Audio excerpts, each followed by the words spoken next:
Without the authority that resides in Article 42 of the Charter, and without a Security Council resolution providing for the specific use of force, the Bush-Blair invasion of Iraq is in complete breach of international law.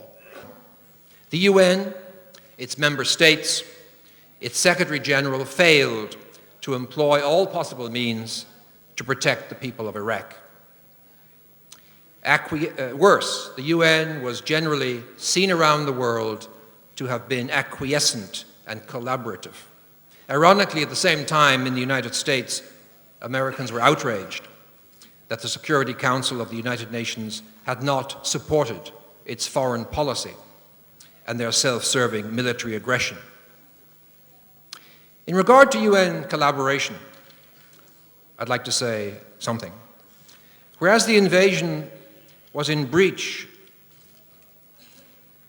of law, although eased by the acquiescence of the UN, and was globally condemned, the occupation was, on the other hand, more readily accepted as a new, if unlawful, reality.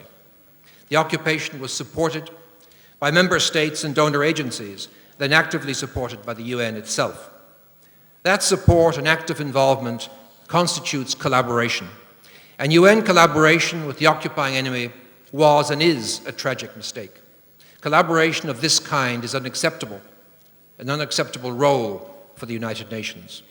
We're all familiar with the rights of Iraqi self-defense and Iraqi resistance, as set out in Charter Article 51. We are equally familiar with the often murderous consequences of collaboration, which the French resistance made famous, even bizarrely glorious, under occupation in the 1940s. There is nothing glorious about killing, be it the enemy or one's own countrymen and women who decide, for whatever reason, to collaborate. There was and is nothing glorious about UN collaboration in Iraq, and nothing glorious about the consequence, the deadly truck bombing of the UN office building in Baghdad on 19 August 2003. The Security Council, and particularly the Secretary-General, responsible for the welfare of staff, appear to have failed to understood that the UN was, even before collaboration, the most hated organization in Iraq. Why?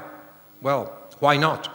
After 12 years of deadly United Nations sanctions that cost Iraq over 1 million lives, mostly children, followed by conspicuous collaboration with a common Iraqi enemy, that is, the American and British occupying forces, and after 12 years of humiliation and loss of dignity under UNSCOM's intrusive search for weapons of mass destruction.